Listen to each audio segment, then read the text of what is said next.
Hey y'all, good morning. This is Jeff again with a little bit of horseback wisdom. I wanted to quickly give you all some encouragement today. Um, so there's so much stuff going on in the world. Um, from in America, we have the Democratic attempt to make sure President Trump never gets to run again because they're trying to drum up some sort of criminal charge against him. Um, And in the rest of the world, we have the war in the Ukraine. There's China threatening Taiwan. Russia is assisting Iran in launching satellites and bolstering their military. Um, North Korea and Russia are signing um, new agreements. And these things aren't new, but they're new to people that are new on the earth. So, if you watch all of that stuff and you take it in on its face, it could be really terrifying, right? We have all these nuclear powers now that are threatening each other, and we're back in another what's called a Cold War, which really isn't a Cold War, but um, there was a great line years ago in a movie about Cold Wars. It said, there's no missiles or tanks shooting at one another. There's only casualties. And so, in the United States, we have massive inflation, probably close to 20%. We have a completely incompetent government. And that's not just the Democratic Party, although they're in power, so they're responsible for it.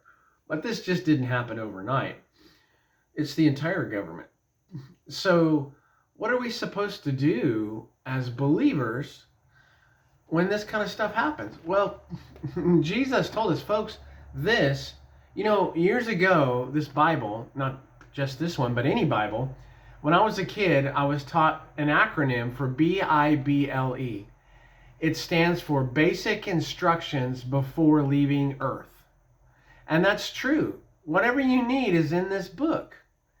And so what does this say about what's happening right now? I mean, what does this say about what's going on in the world? Well, Jesus talked about that. In Matthew, it's recorded by the gospel writer Matthew. And Jesus was talking to a crowd of people, and he was just telling them about what's going to come, right? Jesus didn't just run around and, hold his fingers like this and be kind to people. He was kind to everyone and he healed everyone. But he gave us specific instructions because he created this planet. He's God. So he said this, it's recorded in John 16:33. He said, "Be of good cheer." He said, "In this world you will have tribulation." He said, "You will have trials. You will have many trials," is what tribulation means. Tribulation is bad stuff. Tribulation is not you got the wrong coffee at Starbucks. Tribulation is someone's trying to kill you. Someone's trying to bomb your country. You have a huge shortage of food supplies. Your government is so mismanaged everything that your money is being devalued. Look at the people in Venezuela, you know.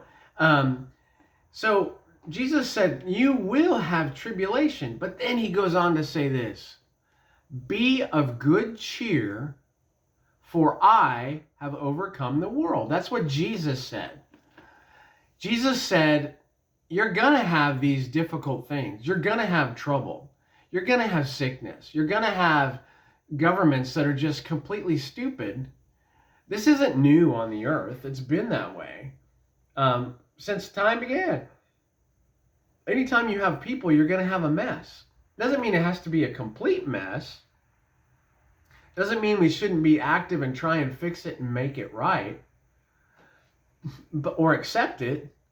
But it's a mess.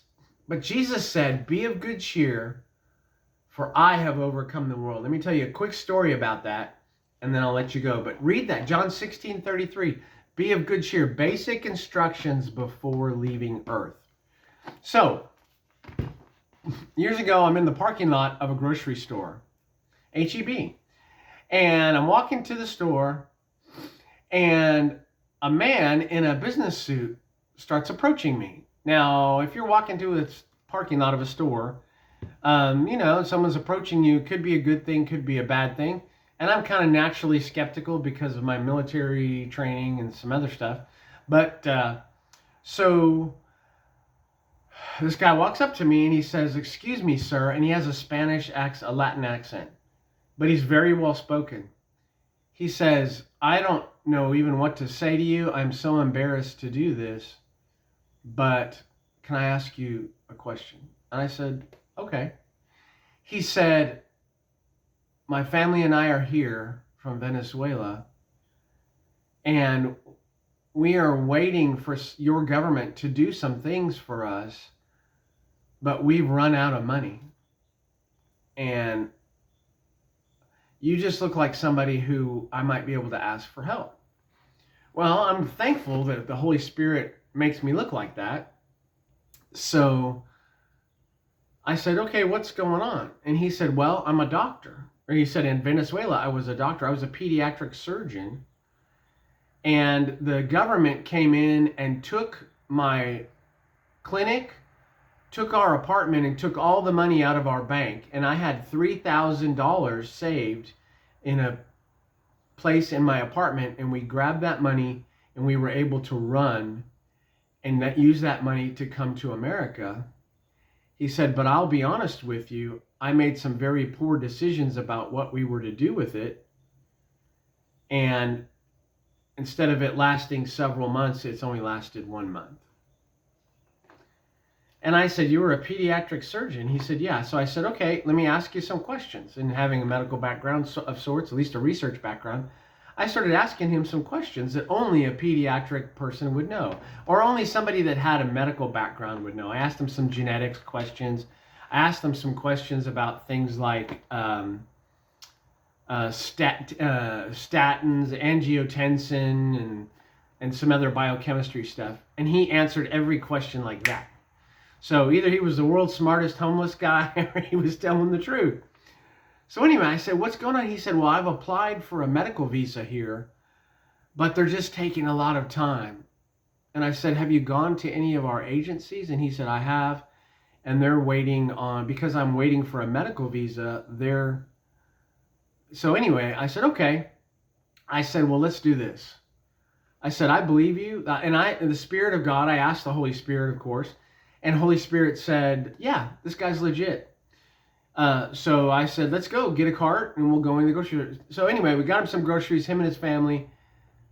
He said that just elevated him to a new place in his relationship with Jesus, which I made sure he had. And that blessed me. Well, what's the purpose of that story? Jesus said, "Be of good cheer when you have tribulation." This guy had severe tribulation. And for those of you people out there who think that government doesn't matter, and it's great that the Republicans are going to get their comeuppance because you're a progressive or a socialist, take that story to heart. Go to Venezuela. Don't sit in your apartment and pontificate about people. Go see what it's like when communism and socialism takes over a country. And so anyway, the tribulation this guy had was the government came and took everything he had. But being of good cheer, I was of good cheer, and he was of good cheer after that encounter. Why? Because Jesus had overcome the world. Jesus had given me enough money to be able to buy this man's family groceries and my own groceries. That's how you overcome the world. It doesn't matter, as I always say, what happens if giant aircraft with the sickle and hammer start flying over our country and little dots start emerging from that with parachutes up ahead of them. We're going to have a fight on our hands, but that doesn't mean that everything is over the end of the world, right? It just means that we're going to have some tribulation. And Or if our government it completely collapses, which is possible for sure. I mean, regardless of what your political party is, over the last few years, we could have easily had a governmental collapse.